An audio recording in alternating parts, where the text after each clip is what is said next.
पहिले 4 दशक काल 4 समास आपण काल घेतले. त्याच्यात मुख्य विषय काय होता? प्रपंच, परमार्थ, विवेक, वैराग्य. हे 4 गोष्टी लक्षात ठेवायच्या ज्या समर्थांना अत्यंत प्रिय आहेत. प्रपंच आणि परमार्थ. प्रपंच म्हणजे आपलं साधं जीवन आणि परमार्थ म्हणजे याच्यातच आध्यात्मिक किंवा अशी उपासना करून ते जीवनाची क्वालिटी म्हणजे दर्जा वाढवायचा, जीवन अधिक चांगलं बनवायचं. आणि विवेक आणि वैराग्य म्हणजे काय? विवेक म्हणजे विचार, वरच्या पातळीवरचा विचार, योग्य विचार, त्याला विवेक म्हणलेला आहे. आणि वैराग्य म्हणजे आसक्ती नाही आहे, मी याला काही चिकटलेलो नाही आहे, मला हे हवंच असं नाही आहे काही. या सगळ्या गोष्टींचा कालपर्यंत विचार झाला. आज समास 5वा वाचणार होता आपण. आत्मनिवेदन. छोटा समास आहे. आत्मनिवेदन म्हणजे काय की ह्याला सांगायचं, परमेश्वराला सगळं सांगायचं. हा पहिला भाग झाला. मी माझं निवेदन करतो. निवेदन म्हणजे आपण म्हणतो स्टेटमेंट, की ज्या वेळेला आपण एखाद्या अडचणीत असतो त्यावेळेला आपण आपली अडचण मित्राला सांगतो, ते निवेदन असतं. हे आत्मनिवेदन आहे. नुसतं माझ्या जीवनातल्या समस्यांचं निवेदन नाही आहे. म्हणजे मी आत्मा म्हणून आहे कोण, तो पहिला विचार आहे. मग मी नाही कोण, हा पहिला विचार त्याच्या याने. म्हणजे एक म्हणजे मी पृथ्वी, आप, तेज, वायू, आकाश हे पंचमहाभूत मी नाही आहे, त्याच्याहीपेक्षा मी निराळा आहे.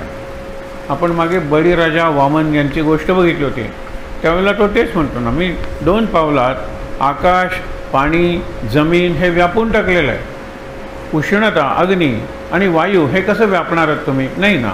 म्हणजे मी पंचमभूत व्यापून टाकलेले आहेत.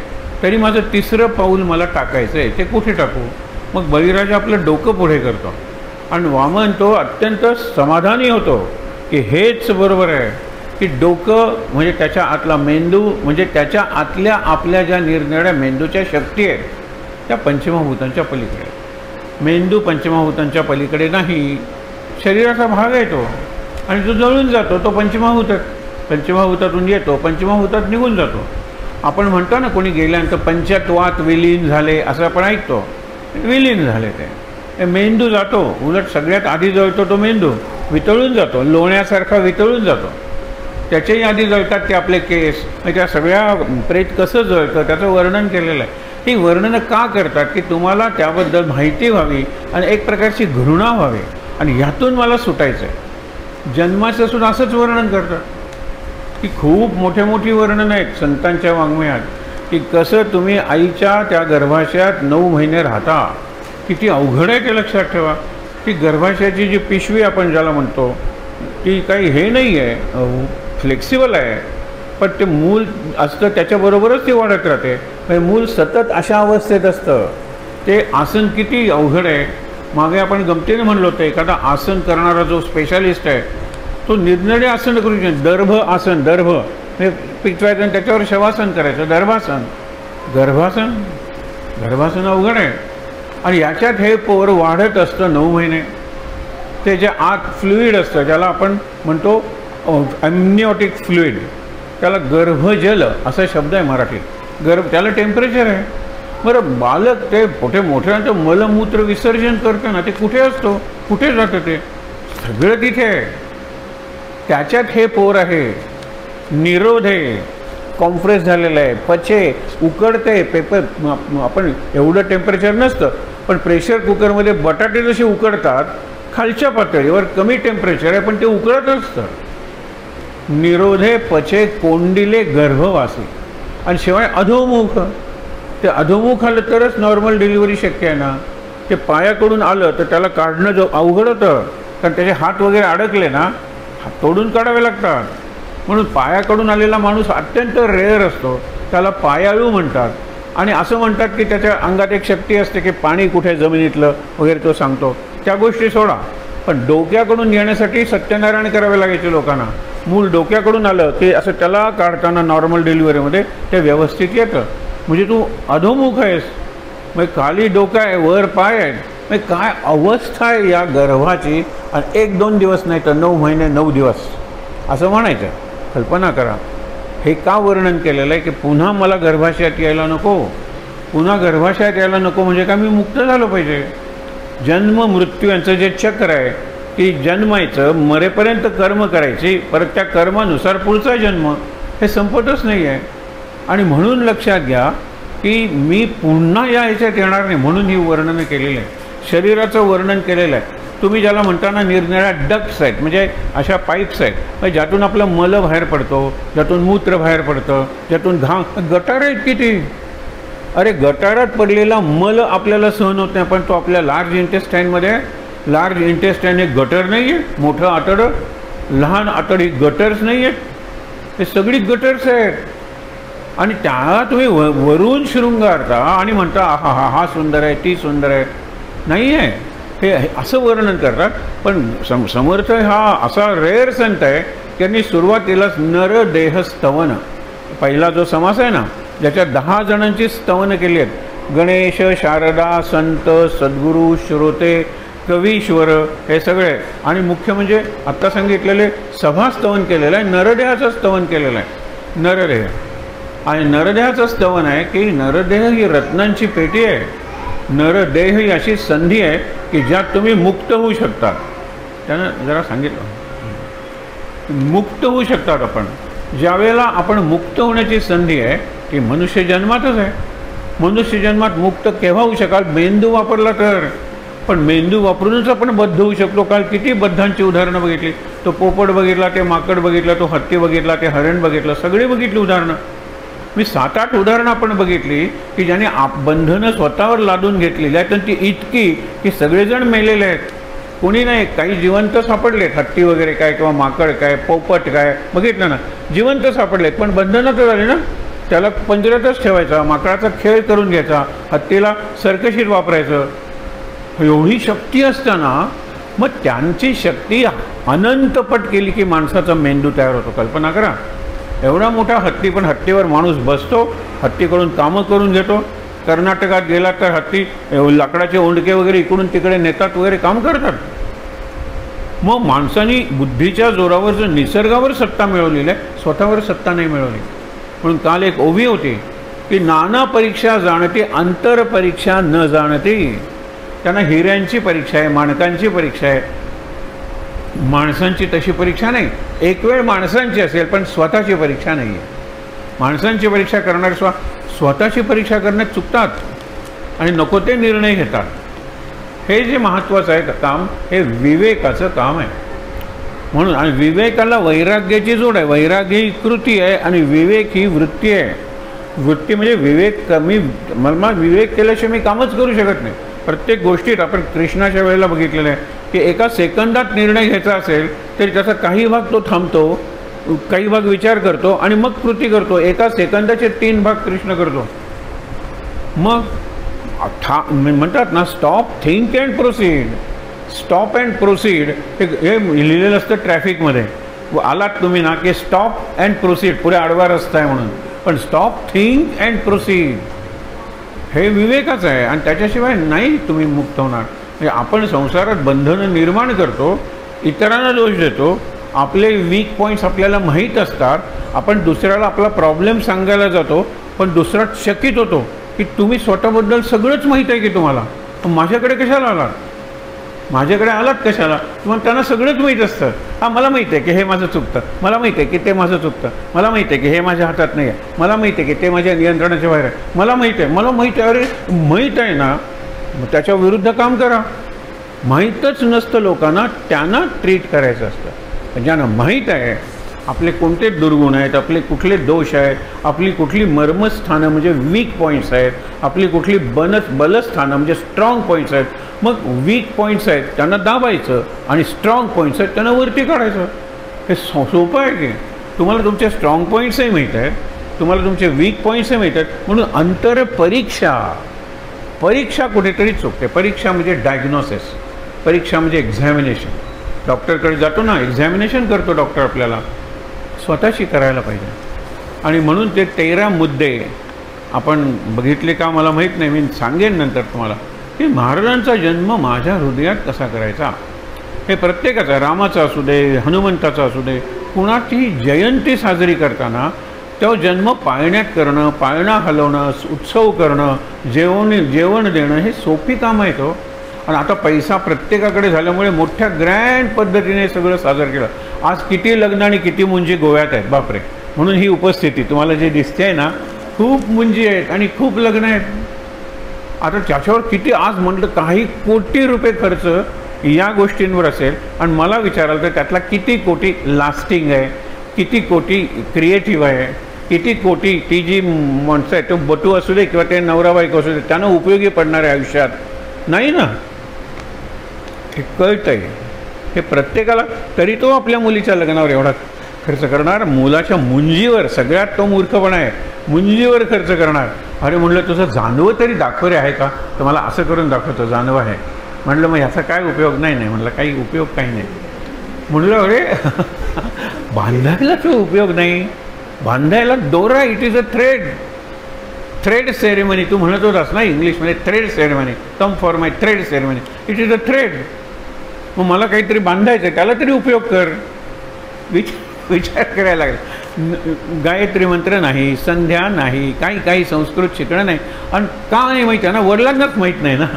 म्हणजे आधीच्या पिढीपासून आमच्या वडिलांची जी पिढी आहे ना, त्यांना काहीतरी गोष्टी माहीत होत्या. तरी आमच्या वडिलांची जी महाराष्ट्रातली जी पिढी होती, महाराष्ट्र कर्नाटक वगैरे, ती बऱ्यापैकी नास्तिक होती. हेही लक्षात ठेवा. सगळी कर्मकांड त्यांनी बंदली केली. आमच्यावर इन्फ्लुएन्स कसा झाला. आमच्यावर दोन्ही इन्फ्लुएन्स झाले. तरुण असताना पूर्णपणे वडिलांचा इन्फ्लुएन्स होता आणि नंतर संतांचा म्हणजे माऊलीचा इन्फ्लुएन्स सुरू झाला. हे प्रत्येकाच्या जीवनात घडलं नाही. नंतर इतरांनाही कळायला लागले. आता आध्यात्मिक गोष्टी आवश्यक आहेत हे सगळ्यांना कळलेलं आहे. पण अध्यात्म हा युनिव्हर्सिटीचा सिलेबस कुठला तर व्हॉट्सॲपचं सिलेबस झालेलं आहे. हे करून बघा, ते करून बघा, या पुस्तकाचा हा अध्याय वाचा. मी त्याच वेळेला सांगतो वाचणार नाही, करणार नाही. कारण मग पुढचे प्रश्न संपतात हो. मग तुम्ही केव्हा वाचणार. सकाळी वाचा. एक पाय वर करून जर वाचलं तर जास्त फळ मिळेल. उत्तरेकडे दिशा करा, अर्धा संपल्यानंतर दक्षिणेकडे. काय गेट रीड ऑफ दिस. काही अर्थ नाही. काही बदलणारे हा माणूस सांगतो ना, तुमच्या जीवनात कुसकुट सुद्धा बदलणार नाही. एवढा सुद्धा बदल होणार नाही. तुम्ही काही उपासना करा. उपासना मी तुम्हाला किती उदाहरणं दिलेली आहेत. एक उदाहरण की अत्यंत चांगली व्यक्ती चालत गोंदवल्याहून बदलापूरहून गोंदवले. नंतर अनेक ट्रिप्स केल्या नैमिषारण्यात, जिथे महाराज म्हणे बसत होते त्या झाडाखाली महाराजांची मूर्ती, महाराजांचं मंदिर नैमिषारण्यात एक हॉल बांधला. तिथे विठ्ठल रखुमाई आणि आपल्या महाराजांची स्थापना केली. 108 मूर्ती बांधलेल्या आहेत. ती 108 पैकी एक मूर्ती आहे. हे सगळं केलं. आता कुठे. आता वय आहे म्हणून त्यांना सोडलं आहे. बाकी मुलं वगैरे सगळी तुरुंगात आहेत. ते चुकलं नाही. कारण याच्या अगेन्स्ट हे जात नाही. लक्षात ठेवा. मी एवढं पुण्य केलं तर माझं पाप नाही. पाप या जन्मात तू जे पाप घेऊन आलायस ते भोगलंच पाहिजे. या पुण्याचा उपयोग तुला पुढच्या जन्मासाठी किंवा पुढच्या काळासाठी होईल, पुढच्या जीवनासाठी होईल. पण मी एवढं पुण्य केलं तर हे माझं पाप जाईल का. नाही. दोन अकाउंट एवढे सेपरेट आहेत की पाप भोगलंच पाहिजे आणि पुण्यही भोगलं पाहिजे. पुण्याचं भोग सुख आहे. हे का सांगतोय तुम्हाला. इथून पुढे समर्थ हेच सांगतायत की जो मुख्य देव आहे ना, तो निर्गुण निराकार आहे. मुख्य देवाची कशी आरती करणार आहात, मुख्य देवाची कोणती करणार पूजा, मुख्य देवाची काय करणार, कशी प्रदक्षिणा घालणार आहात. आकाशापेक्षा जो सूक्ष्म आहे आकाशाला प्रदक्षिणा घालणार आहात तुम्ही. एक वेळ तुम्ही घातलात विज्ञानाने, तो आकाशाच्याही पलीकडे आहे. कितीही गेला तरी त्याच्याही पलीकडे तो परमेश्वर आहे. मग त्याची काय करता येईल. त्याचं नाम घेता येईल, ध्यान करता येईल, उपासना, आतली उपासना करता येईल. हे खरं खूप सोपं आहे. बाहेरच्या उपासनेसाठी किती तयारी करावी लागते. ते फुलं आणावी लागतात, ते हे करावं लागतं. पूजा असेल तर भटाला बोलवावं लागतं. किती करावं लागतं. आतल्या उपासनेसाठी काही करावं लागत नाही. ती झोपून केली तरी चालते. लक्षात ठेवा ना. म्हणजे झोपून तुम्ही मानस पूजा करताय. मग आता महाराजांच्या कुठपर्यंत आपण आलेले. महाराजांचे पाय वगैरे सगळे धुतलेले. आता महाराजांना अरे आता उठून बसूया, महाराजांना वस्त्र घालायचं आहे. मग पुढे तुम्ही झोपणार नाही. सुरुवात झोपून करा ना. झोपून करा. मग ते महाराजच तुम्हाला उठवते. फिरत नाम करा, महाराजच तुम्हाला बसवते. हे लक्षात ठेवा. पण करायचंच नाही. महाराज मला सांगतील तर कोणी महाराज असे सांगणार नाही. खूप तयारी करून घ्या. गोंदवलेला तुम्हाला जायचं आहे, अनुग्रह घ्यायचा आहे, 1.25 कोटी जप करा हे महाराज सांगायचे. आपण जाऊन आता होलसेल अनुग्रह घेऊन येतो. काही वाईट नाही आहे पण चांगलंही नाही आहे हेही तुम्हाला सांगतो. अनुग्रह घेणं काय आहे त्याच्यात. आणि अनुग्रहाची प्रोसेस किती असते. मी हे असं सांगतोय तो सॉरी टू से पण हेच आहे. बऱ्याच जणांची उपासना अनुग्रहानंतर कमी होते. पूर्वी 13 माळा जप करत असतात, अनुग्रहानंतर 1 माळ जप केली तरी चालते, पण किमान 1 माळ रिमेन्स 1 माळ ओनली. आणि तो अनुग्रह काय 5 मिनिटाचा तो विधी आहे, आणि तो देणारा त्याचा काय अधिकार आहे, हा दुसरा प्रश्न आहे. पादुका महाराजांच्या आहे, मी माझ्या तयारीप्रमाणे तो अनुग्रह स्वीकारणार आहे, हे लक्षात ठेवा. अनुग्रह देणारा अधिकारी असं समजू नका, तो इथला पुजारी आहे, पुजारी आहे, सर्व गुणसंपन्न, एवढंच मी म्हणतो. पण मला सांगायचं आहे काय, की मी तयार असेल तर मला अनुग्रह होईल. ज्या वेळेला एकाला सांगितलं होतं बेळगावच्या माणसाला, मला महाराजांच्या पादुका आणायच्या, तरी म्हणलं 3.5 कोटी जप कर, एकटा नाही, तुमचा ग्रुप आहे ना त्याच्यातर्फे करून घे. 3.5 कोटी त्यांनी जप केला. मग त्यांनी पादुका आणल्या, आणि पादुका आणल्यानंतर म्हटलं आता काय करू, म्हणलं जा सज्जनगडला, तिथे अभिषेक कर, जा गोंदवल्याला, तिथे अभिषेक कर. आणि तिथे विचारल्यानंतर त्यांनी सांगितलं की आता अशा ठिकाणी त्या पादुका नेऊन द्या की जे केंद्र वरती आलेलं आहे त्यांनी त्या नाचवत गा. तो इंजिनियर आहे, तो इंडस्ट्रियलिस्ट आहे, बेळगावला त्याचा मोठा कारखाना आहे. मला आठवतं तो आपल्या पुलावरून, पूर्वीचा पूल, ते नाचत गाचत त्या आपल्या वांतेच्या पादुका. आम्ही वांतेला खरंच काही आणलेलं नाही आहे. त्या सगळ्या गोष्टी आता बाहेर तुम्हाला रांगोळ्या वगैरे दिसतात, हा काय आपला प्लॅन आहे. इथे आज सकाळी येण्यापूर्वी आपल्याला माहिती होतं की दोन्ही बाजूला 2 पणत्या चालत असतील, म्हणजे दिवाळी आहे. ही कुणी करून घेतली, महाराजांनी करून घेतली. असे प्रसंग आपल्या जीवनात येऊ द्यात ना. प्लॅन प्लॅन प्लॅन, कसलं प्लॅनिंग करता तुम्ही, हे डिव्हाइन प्लॅनिंग आहे. कालपर्यंत आता त्यांनी सांगितलं होतं की आमची मंडळी इथे येऊन राहतील, पण एवढं करतील. आता त्यांनी, मी सहज गमतीने विचारलं मेनू काय, बापरे पेशवाईनंतर एवढा मेनू आजच आहे, हे लक्षात ठेवा. मी मेनू ऐकूनच मेलो, अर्ध मेलो जातो. पण गंमत बघा, ही दिवाळी आहे, ही महाराजांनी आपल्यासाठी दिलेली दिवाळी आहे. याचा एकच अर्थ समजायचा, आपली उपासना महाराजांना मान्य आहे, आपली उपासना योग्य दिशेने योग्य पद्धतीने चालू आहे. मग आता काय करायला पाहिजे, आणखी उपासना केली पाहिजे.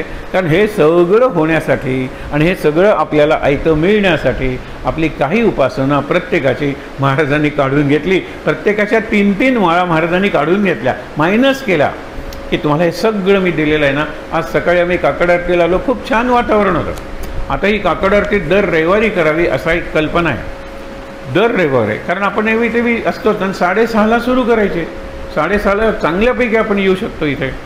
आणि सकाळचं वातावरण महाराजांच्या ह्याच्यात आज मला सुचवलं होतं की महाराजांचं ध्यान करूया, पण मीच ध्यानात गेलो होतो, म्हणजे मी झोपलेलो होतो, इतकी झोप होती. तर मी काय सांगणार, तुम्ही म्हणलं की आपण पुन्हा बघूया, पुढच्या वेळेला करूया ना आपण. हे ध्यान केलं पाहिजे. 13 कोटी हा जो प्रकार आहे तुम्ही अनुभवून बघा. कारण काळ असतात उपासनेला. संध्याकाळचं प्रवचन निराळं असतं, सकाळचं प्रवचन निराळं असतं. आणखीन सकाळी प्रवचन केलं तर सूक्ष्म विचार मांडता येतात, त्याच्यात हसण्याचे प्रसंग कमी असतात. सगळ्यात जास्त हसण्याचे प्रसंग संध्याकाळी असतात, कारण माणसं थकलेली असतात, त्यांना त्या पद्धतीने भरवावं लागतं. अपत्यापरी प्रेमग्रासा, ते करावं लागतं. आणि ते इथे बसल्यावर कळतं, हे लक्षात ठेवा. पण मुद्दा काय आहे की आपण ठरवूया की हे सगळे लोक उत्साहाने आलेत, तर त्यांनी आपल्याला काय देऊन गेलेले आहेत. एक गोष्ट देऊन गेलेले आहेत की रविवारी काकड आरती करा, ठरलं, हो की नाही. म्हणजे ही केवढी देणगी आहे त्यांची.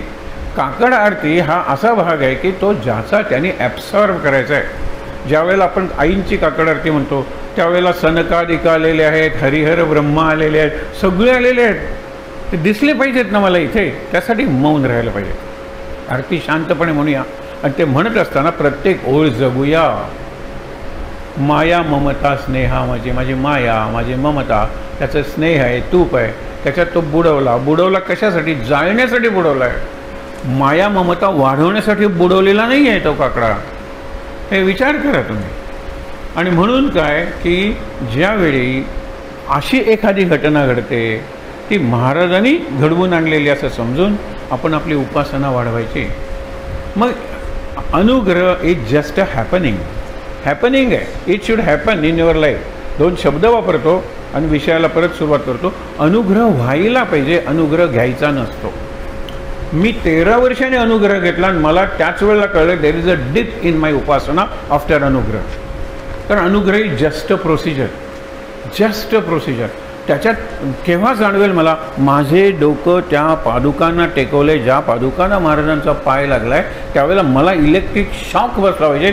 840 व्होल्ट्स आपल्याकडे 220 असतो माहीत आहे ना, 440 त्या ट्रान्सफॉर्मर असतो आणि ती कवटीन 2 हाडं दाखवलेली असतात माहीत आहे ना. डेंजर, कुणाला डेंजर कळत नाही म्हणून त्या हाडं, आपल्याकडे साक्षरता कमी आहे.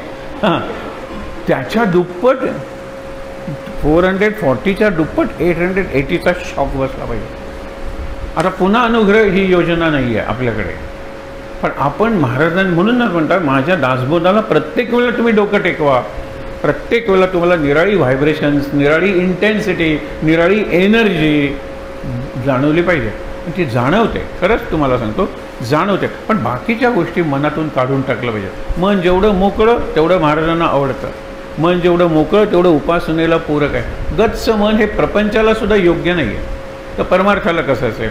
प्रपंच आणि परमार्थ दिशा बरोबर उलटी आहे. प्रपंचाची दिशा बाहेरची आहे, परमार्थाची दिशा आतली आहे. म्हणूनच हे संतुलन, बॅलन्स साधला जातो. आपण रस्सी खेच माहीत आहे ना, दोन्ही बाजू जर अगदी सारख्याच असतील तर ते इकडे तिकडे हालतो पण स्थिर होत नाही. आणि एखादी बाजू जर जास्त स्ट्रॉंग असेल तर फरफटत घेऊन जाते. आपलं प्रपंचाची बाजू एवढी स्ट्रॉंग आहे की परमार्थाला फरफटत घेऊन जाते, आपल्याला कळतही नाही. मग परमार्थाची बाजू जर स्ट्रॉंग करायची असेल तर उपासना वाढवली पाहिजे. त्यासाठी काय करायचं तर आत्मनिवेदन करायचं. आत्मनिवेदन ही 9वी भक्ती आहे. 9विधा भक्ती श्रवण पहिली सांगितली आहे आणि आत्मनिवेदन शेवटची सांगितली. हे नंबर नाही येतं त्याला, पहिली, दुसरी, तिसरी, पण आत्मनिवेदन ही सूक्ष्म भक्ती आहे. बळीचं उदाहरण दिलं तर बळीने सगळंच अर्पण केलं. माझी बुद्धी अर्पण केली म्हणजे मी मला अर्पण केला. मेंदू ज्यावेळेला एकाचा दुसऱ्याला बसतो त्यावेळेला व्यक्ती बदलेल. अगदी लक्षात घ्या की मला जर तुम्ही आईन्स्टाईनचा मेंदूच बसवला तर कदाचित मी आईन्स्टाईनसारखा विचार करेन. पण आफ्टरऑल मेंदू जोडलेला आहे, ते शरीर सगळ्यांचं सारखंच आहे की, इथपर्यंतच नर्व्ज आहेत, इथून पुढे आलं की हाताकडे पायाकडे ते सगळं चांगलं आहे, तीच फंक्शन्स आहेत. मेंदू निर्णय कसा घेतो, मेंदू विचार कसा करतो, मेंदू रिझनिंग कसं करतो, म्हणजे आपण म्हणतो ना कम्पॅरिझन, कॉन्ट्रास्ट, हे कसं करतो मेंदू, त्याच्यावर आपली quality of life and quality of thinking as a human being, माणूस म्हणून मी कसा विचार करतो ते विवेकावर अवलंबून आहे. आणि विवेकाशिवाय आत्मनिवेदन शक्य नाही. बळीने विवेक केलेला आहे त्या क्षणी. त्याचे गुरु सांगतायत शुक्राचार्य, अरे हा विष्णूचा अवतार आहे, हा तुझा यज्ञ भ्रष्ट करायला आलेला आहे, हा तुझा 100वा यज्ञ आहे. 100वा यज्ञ पुरा झाला तर तू स्वर्गाचा राजा होऊ शकतोस. तो तू होऊ नयेस म्हणून आलेला आहे, याला दान देऊ नकोस. तरी तो ऐकत नाही. म्हणला हा जर विष्णू माझ्याकडे याचक म्हणून आला असेल तर मी नक्की दान देणार. कारण इतिहासात नोंदवलं जाईल, काय नोंदवलं जाईल की विष्णू हा बळीराजाकडे वामन रूपात दान मागायला आला होता. आणि पुराणात ते लिहिलं गेलं की नाही, इतिहासात लिहिलं गेलं. दुसरी गोष्ट, ज्या वेळेला तरी तो म्हणाला काही हरकत नाही, तुम्ही संकल्प म्हणा आणि याच्यातलं पाणी, झारीतलं पाणी ओटायला लागला. झारीला तो टॅप असतो ना तोटी, तिथे शुक्राचार्य जाऊन बसले. शुक्राचार्यांनी बारीक देह धारण केला आणि तिथे गुड्डीसारखे जाऊन बसले, पाणीच पडे ना. झारीतले शुक्राचार्य म्हणतो ना आपण, आपलं काम अगदी होत आलेलं असतं, पण ऑफिसमधला दुसरा कोणी म्हणजे तो झारीतला शुक्राचार्य म्हणतो आणि होत असलेलं चांगलं काम होऊ देत नाही. बाकीचे न काम होऊन देणारे कितीतरी आहेत, पण शुक्राचार्य चांगलं काम होऊ देत नाही. हे वामनाच्या लक्षात येतं. वामनाच्या हातात दर्भ असतो. दर्भ म्हणजे ते पॉइंटेड गवत असतं ना, ते तो झाडीच्या टोकातून करून अय करत तो बाहेर येतो. शुक्राचार्य एक डोळा त्याचा गेलेला असतो. म्हणून शुक्राचार्य सगळ्या सिरियलमध्ये असे एक डोळा बंद केलेले असतात नेहमीच, कारण तो डोळा गेला आहे त्याचा. आणि मग पाणी पडतं, वामन संकल्प सांगतो आणि नंतर काय होतं की मोठा मोठा मोठा होत जातो. चित्रगुप्त म्हणतो हे कुठल्या अकाउंटला घालू, हे वामनाचं जे कृत्य आहे ते पुण्याकडे घालू का पापाकडे घालू. तो म्हणला काय रे, पुण्य, त्यांनी देवाचं काम केलेलं आहे, पुण्यकारक आहे, पण म्हणला फसवलं नाही का. वामनाची पावलं एवढी, 1 2 3 एवढी पावलं दान मागितलं आणि प्रत्यक्षात एवढा मोठा झाला. म्हणजे कल्पना करा, मी तुमच्या दुकानात आलो, कापड कसं आहे हो, तुम्ही सांगितलं 50 रुपये मीटर, काही हरकत नाही, मी हा मीटर आणलाय, या मापाने द्या. तो म्हणतो आमच्या मापाने, तुम्ही एवढा मीटर आणलाय, एवढा मीटर नाही आहे, माझ्या दुकानात जे माप आहे ना त्या मापाने 50 रुपये. तर त्या मापाने दान द्यायला पाहिजे होते की नाही. शुक्राचार्य हे सुचवत होते की 3 पावलं 5 वर्षाचं पोरं होते. 3 पावलं म्हणजे किती जमीन आहे, त्याने अगदी 1 2 3 टाकलं तरी किती होईल. मग तो एवढा आकार धारण करतो की पहिल्या पावलात तो पाणी आणि पृथ्वी व्यापून टाकतो. ही फसवणूक नाही का? चित्रगुप्त विचारतो. ही फसवणूक नाही का? मागायचं एक आणि प्रत्यक्ष घेताना निराळच स्वरूप अर्पण करायचं. तर म्हणाले नाही. हेतू काय होता? बळीराजाचा यज्ञ. बळीराजा भक्त होता. मग यज्ञ का नाही पुरा करायचा? कारण तो असुर कुळातला होता. हिरण्यकशिपू आपण म्हणतो, त्याचा मुलगा प्रल्हाद, त्याचा मुलगा वेन, त्याचा मुलगा बळी, किंवा त्याचं विरोचन आहे मला वाटतं काही. पण विचार करा, मला काय सांगायचं आहे की असुर कुळातले संस्कार जर त्या सत्तेमुळे स्वर्गाच्या जागे झाले तर स्वर्गात हा हाहाकार माजवेल. म्हणून बळीराजा भक्त जरी असला तरी त्याला स्वर्गाचं राज्य मिळता कामा नये. कारण पॉवर करप्ट्स म्हणतो ना आपण. तो जो स्वर्गाचा राजा झाला राक्षसासारखा वागायला लागला तर मग ठीक आहे, मग त्याला स्वर्गाचं नको, पाताळाचं राज्य देऊया. आणि म्हणजे अंडरग्राऊंड ज्याला म्हणतात ते. पण पाताळाचं राज्य देताना पाय लागला त्याच्या डोक्याला आणि वामन म्हणाला की माझा एक नियम आहे की ज्याचं डोकं माझ्या पायाला किंवा माझा पाय ज्याच्या डोक्याला लागतो त्याला मी मारू शकत नाही. आणि मी मारू शकत नाही म्हणजे कुणीही मारू शकत नाही, कारण पायाचा स्पर्श झाला आहे ना प्रत्यक्ष. आणि म्हणून तुझ्या खालचं जे राज्य आहे पाताळाचं बळीचं राज्य, त्याचं कायम रक्षण मी करेन. आता मी करेन म्हणल्यानंतर तिथे तो राहिला ना, काठी वगैरे आता सिक्युरिटी असतो ना तसा तो राहिला. लक्ष्मीला चिंता, हा वैकुंठात परत आलाच नाही तर नारद येतात, काहीतरी काढावा कल्पना. नारदांच्याकडे कल्पनेचा खजिना असतो. ते म्हणाले अगदी सोपी युक्ती आहे, तू जा एक अशी हे घे चिंधी वगैरे, आपण त्याला राखी म्हणतो हल्ली, आणि ती बळीराजाला बांध आणि बंधुराया माझं रक्षण कर. हां तो तुला विचारेलच तुझी काय इच्छा आहे. तर तुमचा द्वारपाल आहे ना त्याला जरा मुक्त करा, हीच माझी इच्छा आहे. आणि तसं होतं, द्वारपाला मी मुक्त केलं, मला गरजच नाही त्याची. तो म्हणतो पण मी वचन दिलेलं आहे, मी जातो वैकुंठाला, पण माझं सुदर्शन चक्र तुझ्या राज्याभोवती सतत फिरत राहील आणि तुझ्या राज्याचं रक्षण करील. कारण मी भक्तवत्सल आहे आणि भक्ताला दिलेलं वचन मी कधीही मोडत नाही. बघा या सगळ्या गोष्टी आहेत, पण गोष्टीत अर्थ आहे. एकच लक्षात घ्यायचं, आपली बुद्धी जी आहे ना तो मी आहे.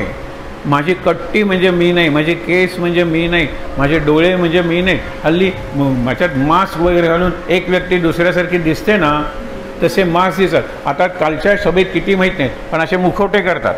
हो मी नाव घेत नाही हां, लक्षात ठेवा की हजारो. अरे पण शेवटी तर कचरा टाकून जातात ना.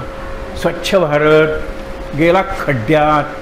फक्त आम्हाला आणलेलं आहे ट्रकमधून, पैसे दिलेले आहेत, खायला प्यायला मजा दिलेली आहे, प्यायलाही दिलेलं आहे. संध्याकाळी का नाही आम्ही 4 ते 8 थांबायचो. आणि आम्ही थांबतो ना 12पर्यंत, रात्री थांबतो, आणखीन एक जेवण द्या आम्हाला. हे सगळे लोक सगळंच ते कुठल्या दृष्टीनं लोकशाही आहे ही मला कळत नाही. असू दे, तो विषय नाही आपला. पण मला मुद्दा सांगायचं की मुखवटा घालून आपण दुसऱ्यासारखा होऊ शकतो, दुसऱ्यासारखे बाहेरून वागू शकतो, पण आतून नाही विचार करू शकत. आत आपण निराळेच असतो, जे खरे असतो आपण. म्हणून नारदांना कल्पना सुचतात. नारद बाहेर नसतातच, आतून जगाचं कल्याण करत असतात. लगेच त्यांनी सांगितलं तू जा लक्ष्मी आणि त्याच्या बाण हातात आणि म्हणावं मी तुला भाऊ म्हणलेला आहे, माझं रक्षण कर आणि त्याला सोडवून आण. आणि ती सोडवून आणते.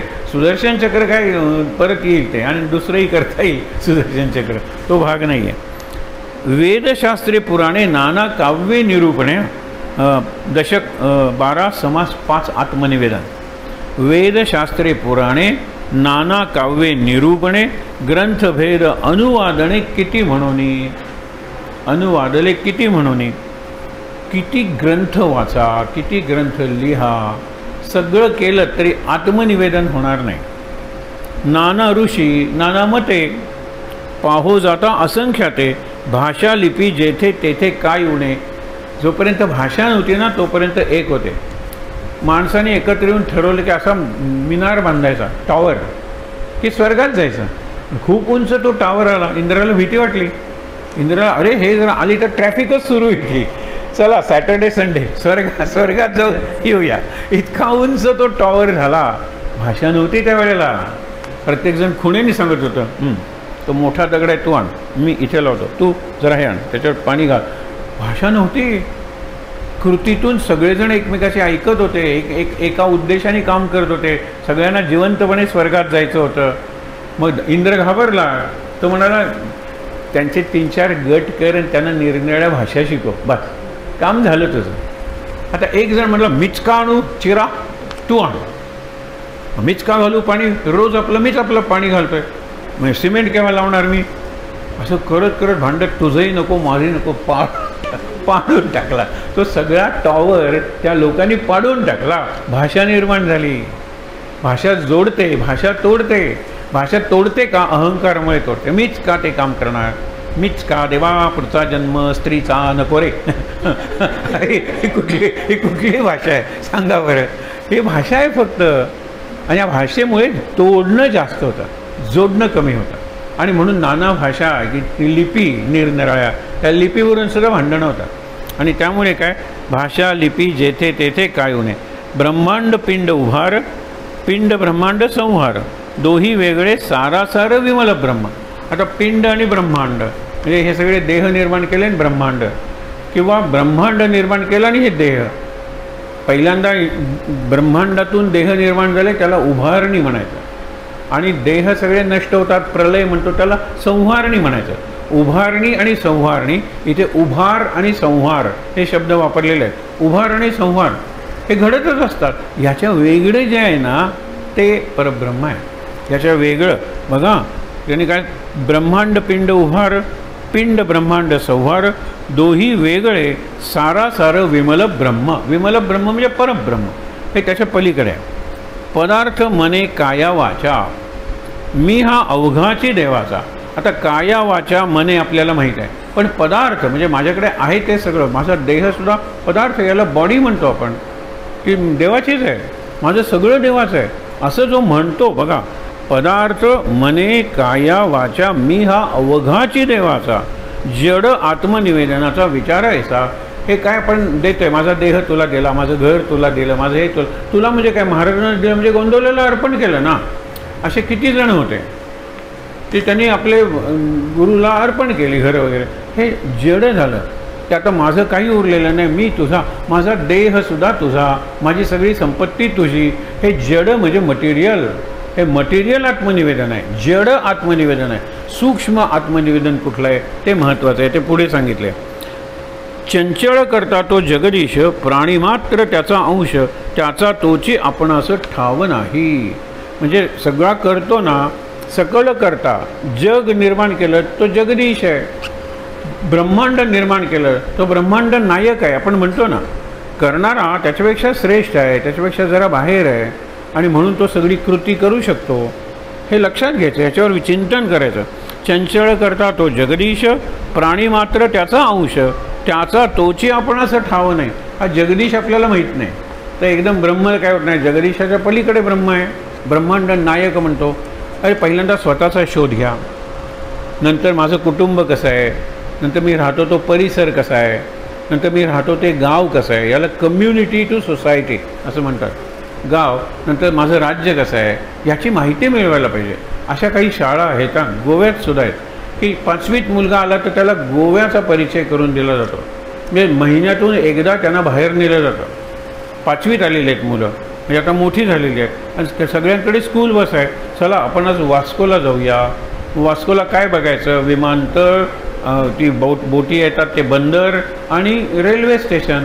बाकी बसस्टँड तुम्ही बघितलेलाच आहेत सगळीकडे. वास्कोचीही वैशिष्ट्य आहेत. चला आपण आज कुठे जाऊया, आपण आज म्हापशाला जाऊया, म्हापशाची बाजारपेठ किती छान आहे, असं सगळं गोव्याची माहिती. 6वीत गेल्यानंतर भारताची माहिती, म्हणजे राज्याची माहिती. 7वीत गेल्यानंतर भारताची माहिती. 8वीत गेल्यानंतर त्यांना जगाची माहिती. ते जगात नेतील असं नाही, पण श्रीमंत मुलं असतात त्यांना ते कुठेतरी सिंगापूर वगैरेला घेऊन जातात.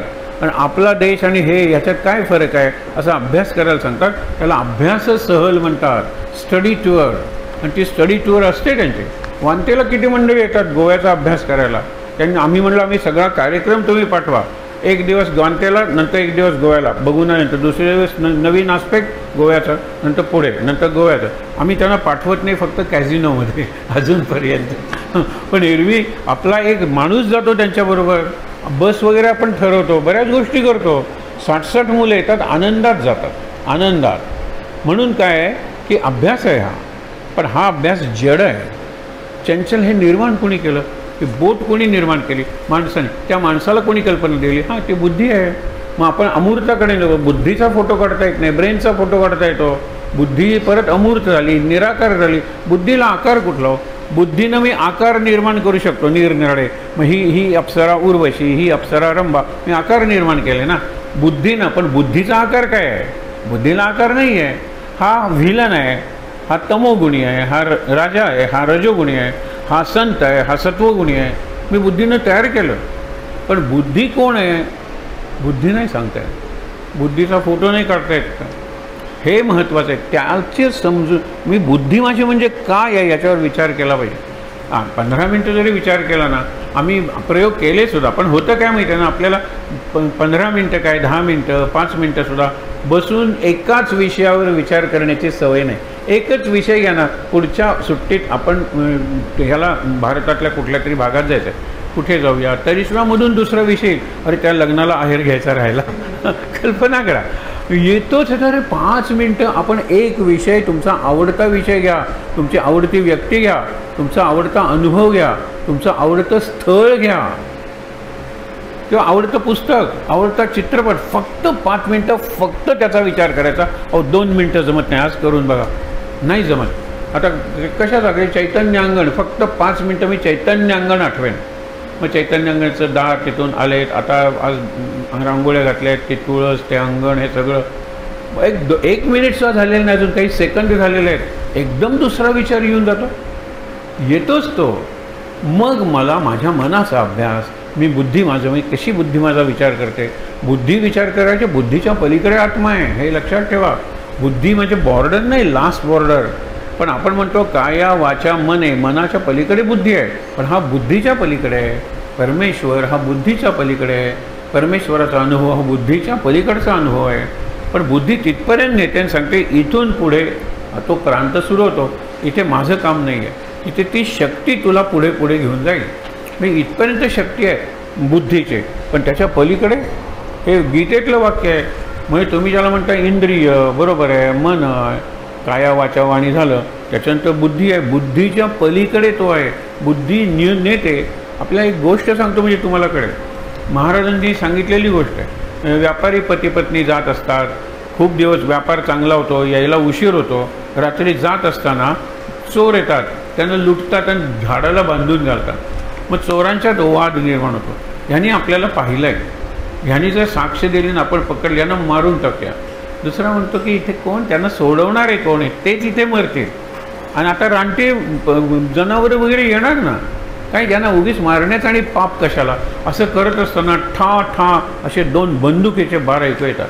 ते आल्यानंतर चोर ते घेतलेला माल तिथेच टाकतात आणि जीवाच्या भयानं धावतात. गेल्यानंतर घोड्यावरून 2 जण येतात, एक श्यामल वर्णाचा काळसर सावळा आणि एक गोरा येतात. आणि ते म्हणाले की बरं झालं तुम्ही आलात वगैरे सगळं. ते गावाच्या सीमेपर्यंत येतात, म्हणजे जंगलाच्या सीमेपर्यंत येतात. तिथे म्हणाले जवळच गाव आहे, इतका आमचा जीव वाचवला आहे, आमच्याकडून काही आदरातिथ्य वगैरे करून घ्या. ते म्हणाले 10 फार अँड नो फर्दर, याच्या पलीकडे आम्ही येऊच शकत नाही, आम्ही येऊच शकत नाही. ते राम आणि लक्ष्मण असतील, ती शक्ती आहे ना, तिने त्या रूप घेतलं की आम्ही ह्याच्या पलीकडे येऊ शकत नाही, आणि म्हणून ते आले तसे निघून गेले. तसं आहे की बुद्धी म्हणते की इथपर्यंत मी तुला आणलेलं आहे, इथून पुढे प्रांत सुरू होतो सद्गुरूंचा, इथून पुढे उपासनेचा, खरी उपासना बुद्धीच्या पलीकडे सुरू होते. पण बुद्धीपर्यंत ते आता अर्थ लक्षात घेतला पाहिजे, जे आपण आता करतोय. पण अर्थ वाचन जीवनात आणण्यापूर्वी थोडं चिंतन केलं पाहिजे की नक्की काय. मेंदू आपण म्हणतो, मेंदूच्या शक्ती, तर त्या शक्तीचा फोटो घेता येईल का वगैरे विचार केला. अवघड आहे त्या गोष्टी, तेच महत्त्वाचं आहे. शेवटी काय सांगितलं लक्षात ठेवा, ठावच नाही चंचळाचा, तेथे आधी आपण कायचा निश्चळ आत्मनिवेदनाचा विवेक आहे का. हे निश्चळ म्हणजे मगाचं होतं ना, ते जड होतं. जड आणि निश्चळ म्हणजे जड नाही ते, म्हणजे एक होतं ते मटेरियल होतं आणि हे स्पिरिच्युअल आहे, आध्यात्मिक आत्मनिवेदन. काय बघा, ठावच नाही चंचळाचा. चंचळ म्हणतात, त्याचे काय एक ठिकाण आहे का? नाही. आत्ता होतं तिकडे गेलं, ते चंचल आहे ना, त्याचा ठाव ठिकाणा काय आहे. मग तुम्ही काय करता, तेथे आधी आपण कायचा. आपणही चंचलच आहोत, आपणही फिरतो, आपण एका ठिकाणी कुठे असतो. आपण नेहमीच म्हणतो शरीराच्या पातळीवर पृथ्वी फिरते म्हणजे आपण सगळेजण फिरतच असतो, झोपलात तरी फिरत असतो. आणि पृथ्वीचा वेग प्रचंड आहे, प्रचंड वेगानं पृथ्वी फिरते, तरी इथल्या इमारती टिकलेल्या आहेत. नाहीतर आपण साधी बादली अशी केली तरी बादलीतलं पाणी उडून जातं, नद्या का नाही उडून जात इतक्या वेगानं आहे. म्हणून पृथ्वी आत घट्ट धरते आणि मग वेगात फिरते. जसा एखादा कासार असतो ना तांबट, की तो उतरतो आत, टॅक टॅक टॅक. पूर्वी असायचे मोठी भांडं पाणी तापवायला, आंघोळीचं वगैरे असायचे.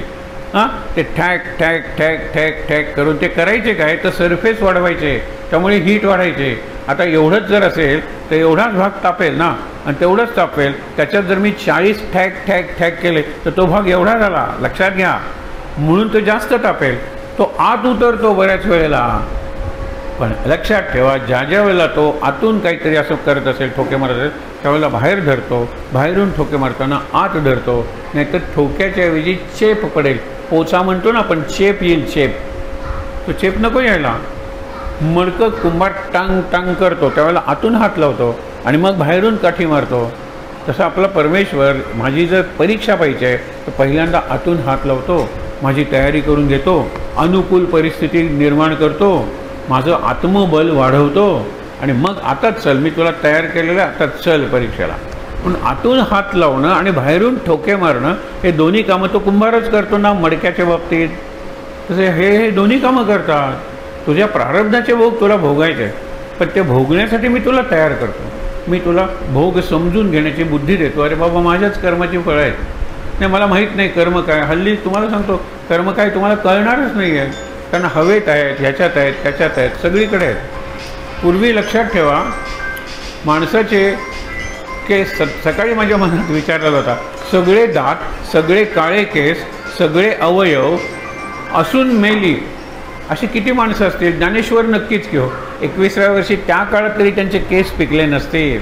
आजसुद्धा जे आयुष्यभर विहिरीचं पाणी वापरतात त्यांचे केस कुठे पिकतात? गच्च केस असतात. या कितीतरी तुम्ही खेड्यात जाऊन बघा, म्हणजे अगदी आपले अण्णूजे बघा किंवा तेही बघा, त्यांचे केस आहेत अजून बऱ्यापैकी काळे केस आहेत, कारण विहिरीचं पाणी वापरतात. हे नळाचं पाणी म्हणजे त्याच्यात क्लोरीन आलं, फ्लोरीन आलं, बाकीचे सगळी पॉल्युशन आलं, सगळं आलं. मग आम्ही जगू कसे? कॅन्सर वाढण्याची महत्त्वाची कारणं आहेत. बाय चॉईस कोणी कॅन्सर आणत नाही आपल्याला, बरं, बाय फोर्सही आणत नाही. कारण काय, मी कोणी आपल्याला कॅन्सर आणेल नाही ना. आणि बरं, घडतं कसं तेही कळत नाही आहे डॉक्टरना. ते कशामुळे नक्की होतो हे कळलं तर त्याच्यावर लगेच ट्रीटमेंट सुरू होईल. इतकी वर्ष झाली याचं कळत नाही आहे. म्हणजे असं एक कोड परमेश्वराने ठेवलेलं आहे की तुम्ही करा विज्ञानाची प्रगती, आणखीन एक मी व्याधी निर्माण करेन की जी तुमच्या आटोक्याच्या बाहेरची असेल.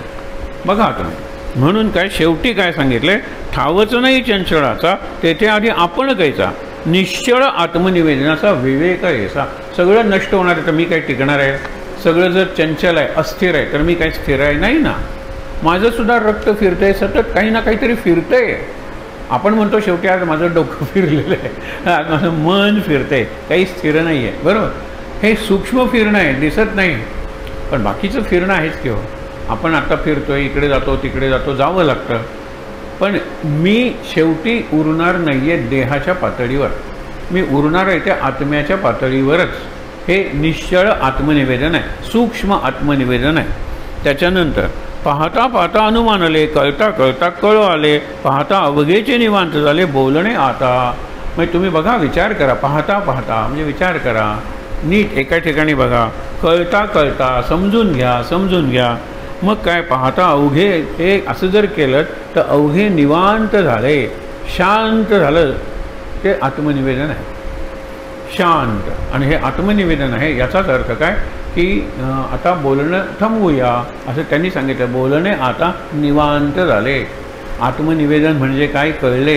हे कळलं तरी खूप अवघड आहे, कारण सगळ्यात सूक्ष्म आहे ना ही भक्ती. शेवटी शेवटची ओवी पुन्हा वाचूया. पाहता पाहता अनुमान आले, अनुमान आले म्हणजे तर्क केला. कळता कळता कळो आले, पाहता अवघेचे निवांत झाले, बोलिणे आता. आता या विषयावरचं बोलणं थांबवूया. पुढचा समास आहे सृष्टिक्रम. हा किती समासात आपण आत्तापर्यंत बघितलं आहे. पहिल्यांदा ती शक्ती होती, ओम होता, त्याच्यानंतर आकाश झालं, त्याच्यानंतर वारा झाला, त्याच्यानंतर अग्नी झाला. हे आपण अनेकदा बघितलेलं आहे. तोच विषय इथे पुन्हा आहे. पुढचा जरा नवीन विषय, तेवढ्याच ओव्या आपण घेतलेल्या आहेत. ब्रह्म निर्मळ निश्चळ शाश्वत सार अमळ विमळ अवकाश घन पोकळ गगना ऐसे. किती वर्णन आहेत, किती शब्द आहेत बघा. की ब्रह्म शेवटी गगना ऐसे म्हणजे अवकाश. गगन म्हणजे आकाश नाही. आकाश आपल्याला दिसतं ते साधारण इथून 150-200 किलोमीटर आहे आकाश. त्याच्या पलीकडे स्पेस आहे ना. मग ते त्याच्याही पलीकडे सूक्ष्म आहे ती शक्ती आहे. त्याला परब्रह्म म्हणायचं. आणि कुणीतरी करता लागतो ना. तर हे सगळी सृष्टी करायला कुणीतरी करता असलाच पाहिजे. ती शक्ती असेल. आता H2O दोन अणू कशाचे, हायड्रोजनचे. त्याचा एक झाले आणि पाणी निर्माण झालं. अरे पण ते एक आणायला कुठली तरी शक्ती आली. त्या हायड्रोजनमध्ये ते गुण कोणी निर्माण केले. महाराजांनी प्रश्न विचारला त्या डॉक्टर भाटवडेकरांना. म्हणून तुम्हाला डॉक्टरांचं एक बरं असतं. तुम्ही त्या आता उदाहरणार्थ वैद्य म्हणतो ही जी मुळी आहे ना ती मुळी उगाळून लावा, तुमचे पोटदुखी बरे होईल. याचा लेप लावा, तुमचे डोकेदुखी बंद होईल. हे तुम्ही त्या औषधाचे गुणधर्म शोधून काढले आणि त्याप्रमाणे तुम्ही उपाय करता. पण त्या झाडात ते गुण आणले कोणी. ते तुम्ही डॉक्टरनी आणलेत. त्या झाडातला तो गुण निसर्गत आहे, तुम्ही शोधून काढला आणि अप्लाय केला. तो गुण ज्याने आणला तो हा महाराज इथे बसला आहे. त्याची इच्छा असेल त्याप्रमाणे होईल. त्याने औषध दिलं, ते म्हणाले ओतून टाका ते औषध. महाराजांनी घेतलं नाही औषध आणि म्हणाले मी विवेचनाच्या ओघात महाराज दुसऱ्याची माहिती जास्त काढत. मला वाटतं त्यांची एक बायको का 2 बायका गेलेल्या होत्या आणि स्वतःची बायको वाचवता येत नाही, मला काय वाचवणार आहे. महाराज म्हणाले बुद्धिमान आहे, चांगला आहे, देवभक्त आहे, हे सगळं खरं आहे, पण मी तुम्हाला वाचवीन याला काही अर्थ नाही आहे. कारण तुम्ही एक मर्यादा घेतली पाहिजे की तुम्ही औषधं आता ॲस्पिरिन वगैरे आपण म्हणतो त्या औषधातले गुण कोणी निर्माण केले, यांनी शोधून काढले. ज्याला RD आपण म्हणतो ना research and development, RD research असतो, तो शोधून काढा आणि वापरा. मग क्रोसिन घातलं की कमी आलं, पण क्रोसिनमध्ये ताप कमी करण्याचा गुण काय डॉक्टरनी आणला आहे. कॉमन सेन्स आहे ना तुम्हाला. क्रोसिनमधला गुण शोधून काढला, क्रोसिन दिलं ताप उतरला. पण क्रोसिनमध्ये ताप उतरवण्याचा गुण साखरेत आता ह्याचा गुण गोडीचा गुण काय आपण आणला आहे. मोठे चांगले स्वयंपाक करतो, चहा बनण्याचा किंवा तो रंग वगैरे तो रुची आणण्याचा काही गुण आपण आणलेला आहे नाही ना. हळदीचा काय तो रंग हळदीचे गुण आपण आणले, आपण काहीच आणलेलं नाही, आपण शोधून काढले आणि शोधून काढून वापरतो. जनावरांना ते शोधता आलेलं नाही म्हणून ते आहे तिथे आहे. हळदीच्या पोत्यात जर एक मांजर पडलं तर पिवळं झालं तर तुम्ही म्हणाल की हिची हळद झाली, आता लवकरच लग्न असेल. ह्याला काही अर्थ नाही आहे. हे सगळं माणसासाठी आहे.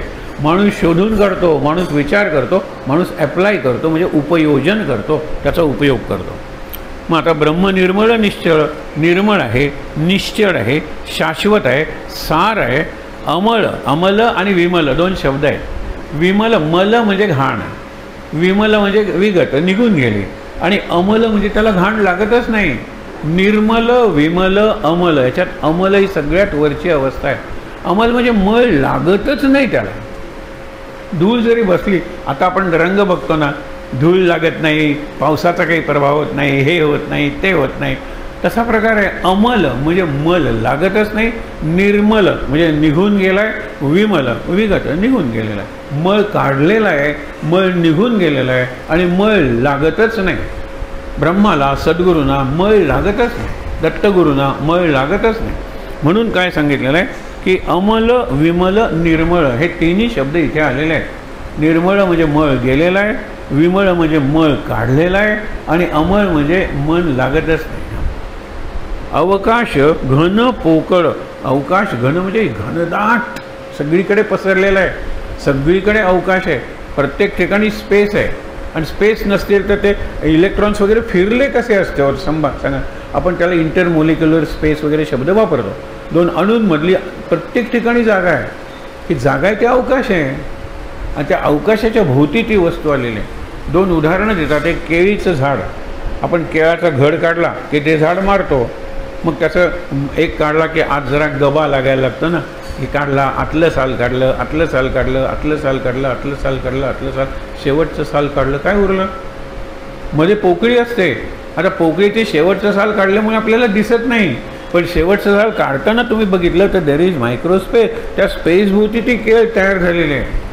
दुसरं घरचं नेहमीचं कांद्याचं पहिलं पान काढा, दुसरं काढा, तिसरं काढा, चौथं काढा. लसणाला तसं नाही, लसणाला मध्ये काठी असते, म्हणून garlic is a stem. While onion is leaf. कांदा हे पान आहे आणि लसूण हे खोड आहे झाडाचं. म्हणून लक्षात घ्या, तुम्ही काढून बघा ना, एक एक असं काढून बघा. शेवटचं उगल्यानंतर त्याच्यात कुठेतरी स्पेस असेल, त्या स्पेसच्या भोवती तो कांदा तयार झालेला आहे. ही सगळी जी स्पेस आहे आपण त्याच्या भोवती तयार झालेलो आहोत. आपण त्याच्या भोवती तयार झालो की आपण वी आर ऑक्युपाईंग स्पेस. भोवती तयार झाला म्हणजे काय, शेवटी कांदा त्या स्पेसच्या भोवती तयार झाला. पण कांदा स्पेसमध्ये एका पोत्यात किती कांदे जातात सांगा बरं. म्हणजे कांदा स्पेसच्या भोवती तयार झाला तरी कांदे खूप ठिकाणी मावू शकतात. तसे हे आकाश आहे ना, त्या अवकाशाच्या पलीकडे तो अवकाशाचा निर्माता आहे आणि अवकाशाच्या अलीकडे आपण सगळे आहोत ना. ही सगळी सृष्टी आपण म्हणतो की अवकाशाच्या अलीकडे आहे, अवकाशाच्या पलीकडे. अवकाशाचा या सृष्टीचा निर्माता तो परमेश्वर आहे. समजून घ्या, अवकाश म्हणजे आपल्याला सगळ्यात सूक्ष्म. पृथ्वीपेक्षा पाणी सूक्ष्म, पाण्यापेक्षा अग्नी सूक्ष्म, अग्नीपेक्षा वारा सूक्ष्म, वारापेक्षा आकाश किंवा अवकाश सूक्ष्म आणि अवकाशापेक्षा परब्रह्म सूक्ष्म. हे लक्षात घ्या. आणि म्हणून त्यांनी काय सांगितलेलं आहे, तयास करणे ना धरणे, तयास जन्म ना मरणे, तेणे जाणणे ना नेणणे शून्यातीत. हे सगळं शून्याच्या पलीकडचं आहे. तिथे तुम्ही काय करणार, फक्त ध्यान करू शकता, त्याचं नाम घेऊ शकता. आणि नाम घेताना मी कोणाचं नाही, महाराजांचं नाम घेताना काय महाराजांचं नाम घेतोय, कुठे महाराज ते, मी रामाचं नाव घेतो, कुठे राम तो नाही, तो एकेकाळी होता तो मला आज काय उपयोग आहे. मी श्रीराम जयराम जय जयराम आजच्यासाठी घेतोय, उद्यासाठी घेतोय, तो राम काय येणार आहे. हा राम निराळाच आहे. ज्या रामाभोवती तो राम तयार झाला होता आणि नंतर मेला, पण हा राम उरला. जो निर्गुण राम आहे, जो निराकार राम आहे, तो उरला. लक्षात ठेवा, राम लला वगैरे सगळी रूप आहेत, पण त्याच्या पलीकडे आहे ना, ते शून्यातीत आहे.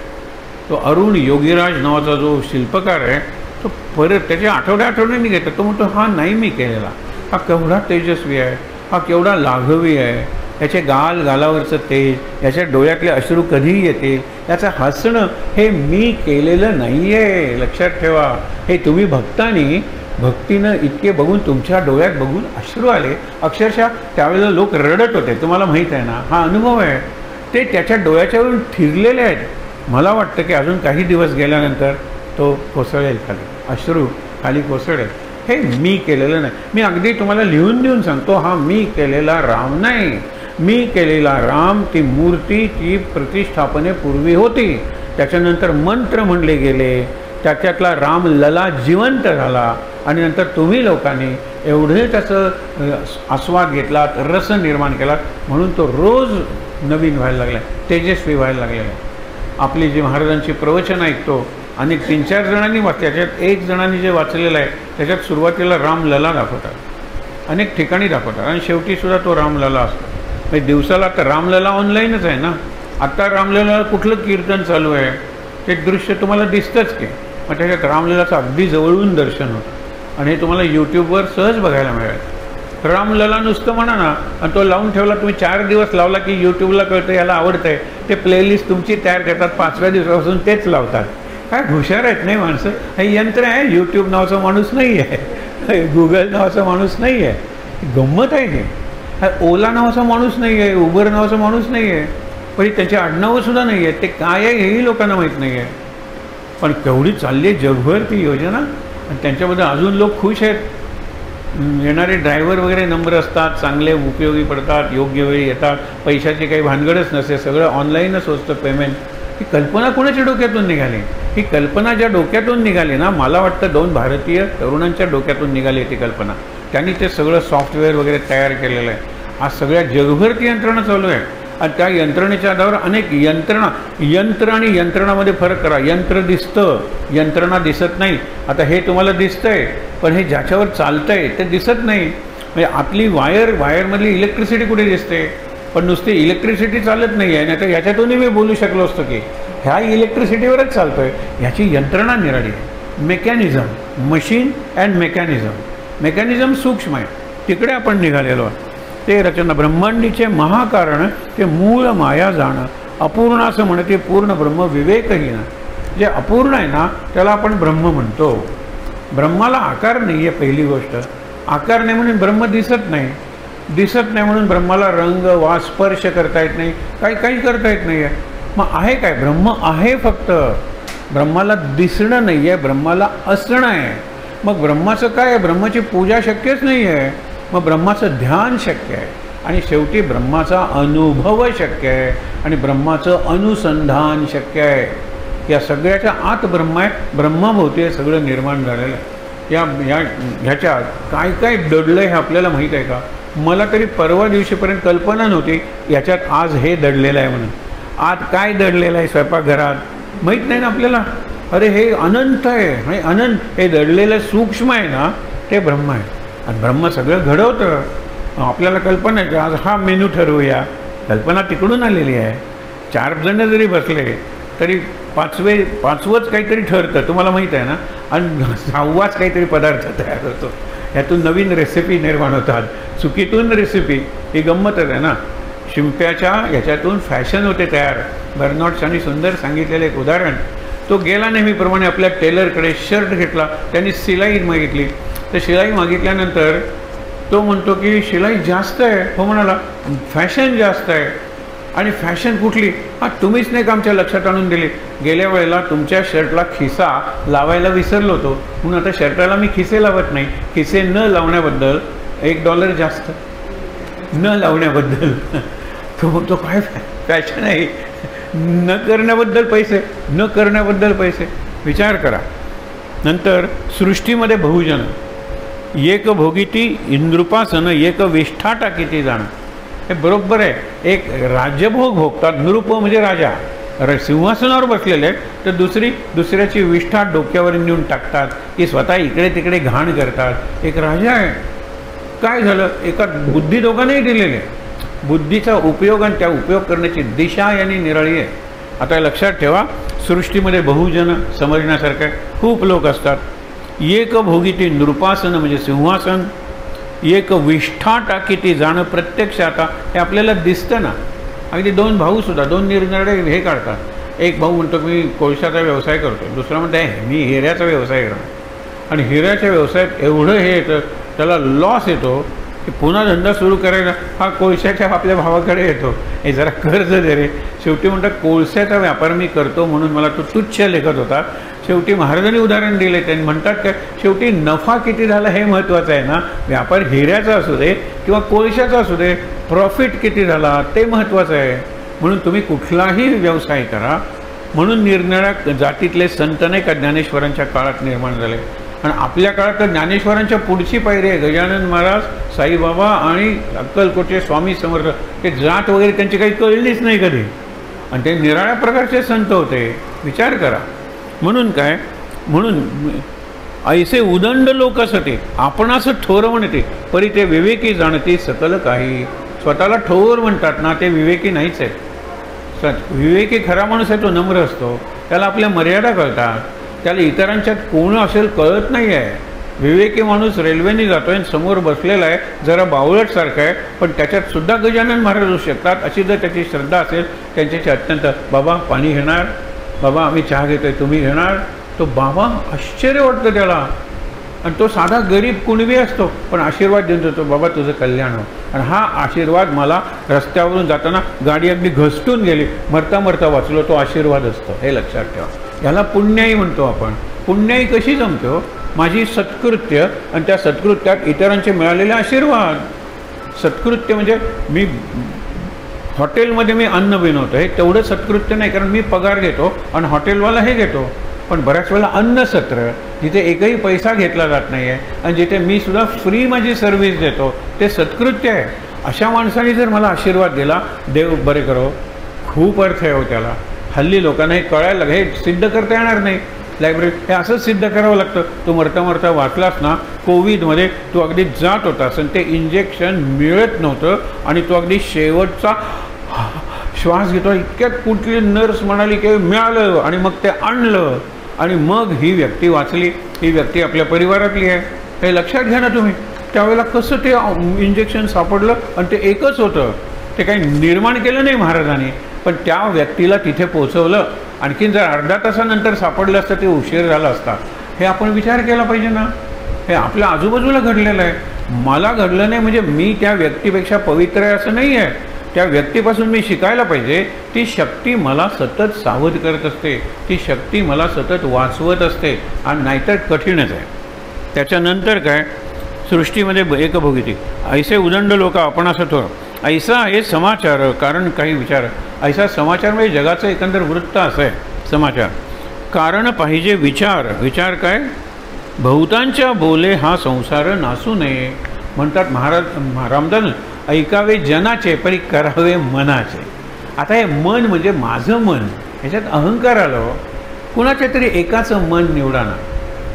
मन एकाचं मन म्हणजे महाराज आहेत. महाराज तुम्ही परिस्थिती निर्माण करा, हे मला मिळणार असेल तर मिळणार आहे. आणि तो म्हणतो की अहो आत्ताच संपलं, हो हो मला मिळणारच नव्हतं, निराश कशाला होतं. आणि नंतर दुसऱ्या ठिकाणी मी जातो, शेवटचा पीस तुमच्यासाठी. हेही महाराजांनीच केलं ना. तिथे निराश व्हायचं आणि ते नाचायला लागायचं, जणू काय माझं कर्तृत्व आहे. अरे ही शक्ती सगळं करत असते. तुला जाणीव कर, बापरे हे औषध नाही म्हणजे आपल्या आईचं काय आहे. दुसऱ्या फार्मसीत जातो, ते म्हणते हे एकच इंजेक्शन उरलेलं आहे, आई वाचते माझी. कुणी वाचवली? काही इंजेक्शनवाल्यांनी वाचवली, फार्मसीवाल्यांनी, का मी वाचवली? नाही, ह्यांनी वाचवली. हे लक्षात घ्या. म्हणून पुस्तकं आज्ञाने निश्चय धरणे तरी गुरु कासया करणे. वामन ते आलेले आहेत. तरी गुरु कासया करणे. पुस्तकं वाचून नाही, काही नाही. हां, इकडे सुद्धा सप्रेसर नाही. त्यामुळे काय की तरी गुरु कासया करणे. मला अगदी वर्गात असल्यासारखं वाटतं. हां अगदी.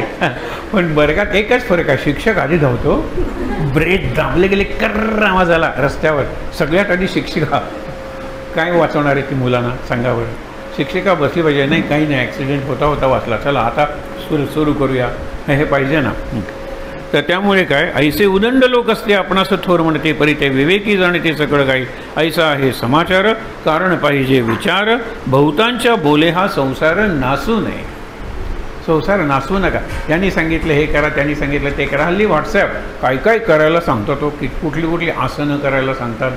अरे बापरे, की जर तुम्ही केली तर बोटांचे सुद्धा निरनिराळे व्यायाम सांगतात. हे असं धरा बोट, असं हे करा, करत असं. आणि प्रवचनाची खास वेळ असते लोकांची, हे असं काय करते, असं काय करते.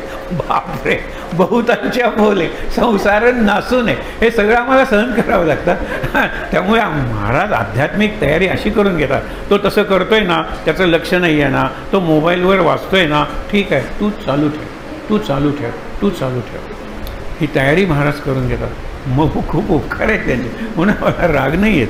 म्हणून पुस्तकं ज्ञाने निश्चय धरणे तरी गुरु कास. लोक विचारतात, पुस्तकात मला जर सगळं समजतं तर गुरु का करायचा.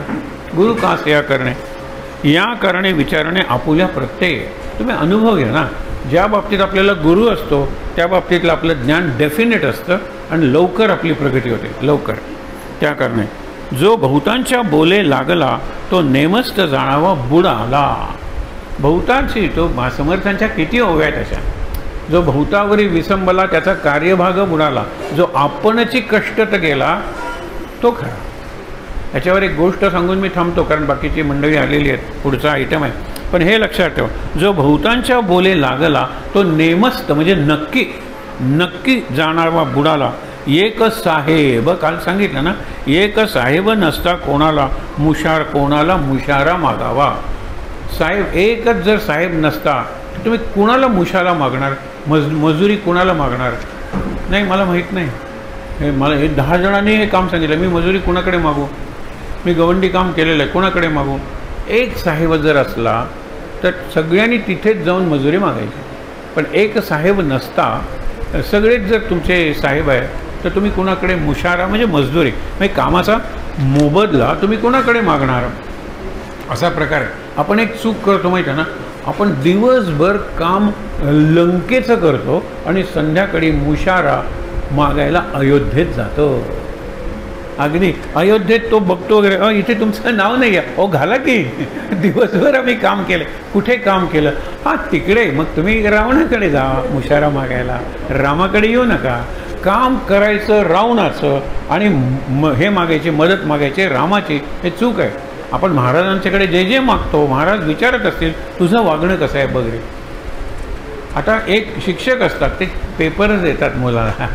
काही जण पेपर देऊन लीक करून पैसे मिळवतात. हां काही जण आपल्या पेपर रिझल्ट चांगला लागावा म्हणून देतात. काही जण शिक्षक असा आहे पेपर लीक करणं वगैरे किती पाप आहे. मॅग्नेटिझममधला सर मला तो येत नाही, काय करायची गरज नाही आहे बघा, पण मला हे यातलं गणित इलेक्ट्रिसिटी वगैरे नाही करू नकोस. पेपर सांगतोय शिक्षक, ते पेपरमध्ये नाही आहे, हे पेपरच्या आदल्या दिवशीचे रिव्हिजन आहे आणि शिक्षकाला ते प्रश्न विचारतात हे केलं नाही तरी चालेल. ते तो फक्त एवढं म्हणत नाही ते पेपरात आलेलं नाही आहे, तो हुशार शिक्षक आहे, पण त्यांनी पेपर लीकच केलेला आहे. 100 मुलं, काही मुलं हुशार असतात, काढून ठेवा रे प्रश्न, हे आम्हाला कळत नाही आहे, नाही कळलं तरी चालेल, हे करायची गरज नाही आहे, हे काही तो पेपर लीक करतोय. पहिल्याने पेपर लीक करून पैसे मिळवले, दुसरा पेपर लीक करतोय, पैसे मिळवत नाही आहे, हा म्हणतोय मी पेपर लीक करणार नाही, पण हा पेपर लीकच करतो. असं आपण वागणं असतं. आणि मग महाराजांना सांगतो, महाराज माझ्या वर्गाचा रिझल्ट चांगला लागू दे. महाराज म्हणतात तू प्रामाणिक आहेस का.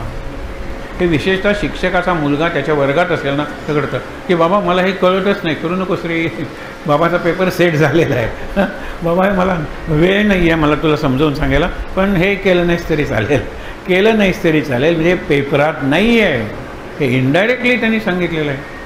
हा विचार करायला पाहिजे. आणि म्हणून सांगतो की नसता कोणाला मुशारा मागावा. निरनिराळे असतात.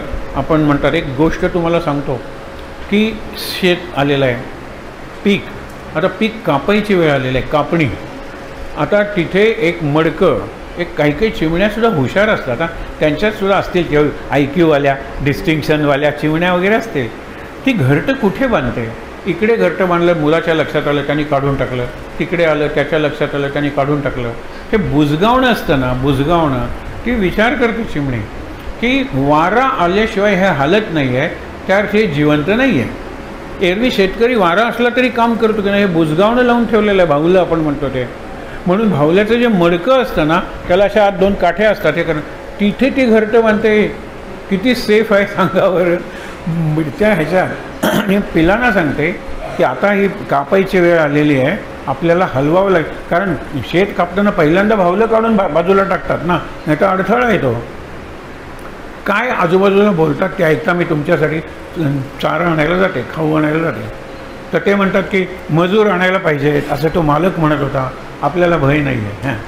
तो म्हणता की आपल्या मित्रांना बोलवलं पाहिजे, नाही आपल्याला भय नाही आहे, अजून इथेच राहूया, नाही नातेवाईकांना बोलवलं पाहिजे, नाही आपल्याला भय नाही आहे वगैरे, जास्त पैसे देऊन दुसऱ्या गावातल्या लोकांना बोलवलं पाहिजे, आपल्याला भय नाही आहे, शेजाऱ्यांना बोलवलं पाहिजे, आपल्याला भय नाही. आता ते पीक एवढं पिकलं आहे, तो म्हणतो उद्यापासून मीच कापायला सुरुवात करतो. ती म्हणते आज रात्री आपल्याला इथून मुक्काम हलवलं पाहिजे, कारण स्वये कष्टच केला जो भला, दुसऱ्यावरती विसंबला त्याचा कार्यभाग बुडाला. दुसऱ्यांचं मत ऐकू नका, फार ऐका पण विचार करा. हा तो ते सांगतो, तो ते सांगतो. एक आयुर्वेद सांगतो केळं बिलकुल खाऊ नका, दुसरं म्हणतो दूध पिऊ नका. केळं आणि दूध तर बिलकुल नको, पण जेवणाच्या मध्ये खाल्लं तर चालेल, शेवटी खाऊ नका. काय करणार तुम्ही, आवडतं केळ खा, समोर दूध आहे प्या मस्तपैकी, श्री महाराज जय महाराज म्हणा, चला पुढे.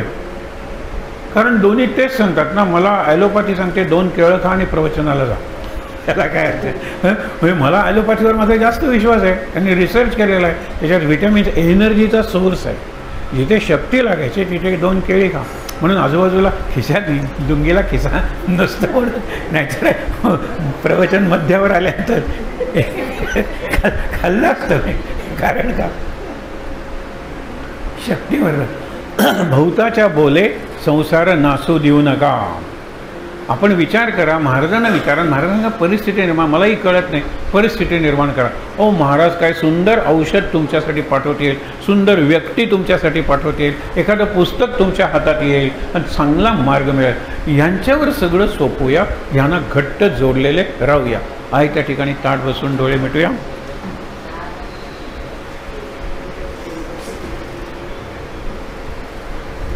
सदा सर्वदा योग तुझा घडावा, तुझे कारणी देह माझा पडावा. उपेक्षू नको गुणवंता अनंता, रघुनायका मागणे हे आता. जय जय रघुवीर समर्थ. ओम सहनाववतु सहनौ भुनक्तु सह वीर्यं करवावहै तेजस्विनावधीतमस्तु मा विद्विषावहै। ओम शांति शांति शांती। डोळे बंदच ठेवायचे, 3दा दीर्घ श्वासोच्छ्वास, डीप ब्रीदिंग 3 टाइम्स।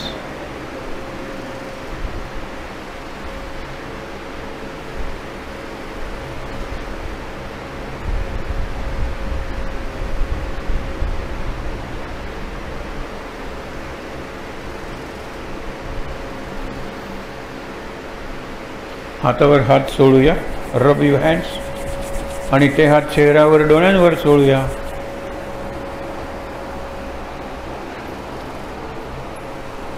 अगदी सावकाश डोळे उघडून समोर असलेली देवी, राम, लक्ष्मण, सीता, हनुमान महाराज, समर्थ रामदास, हनुमान सगळ्यांचं दर्शन घेऊया आणि इथे जमलेल्या सर्वांना नमस्कार करूया। शांत आनंद महाराज महाराज महाराज।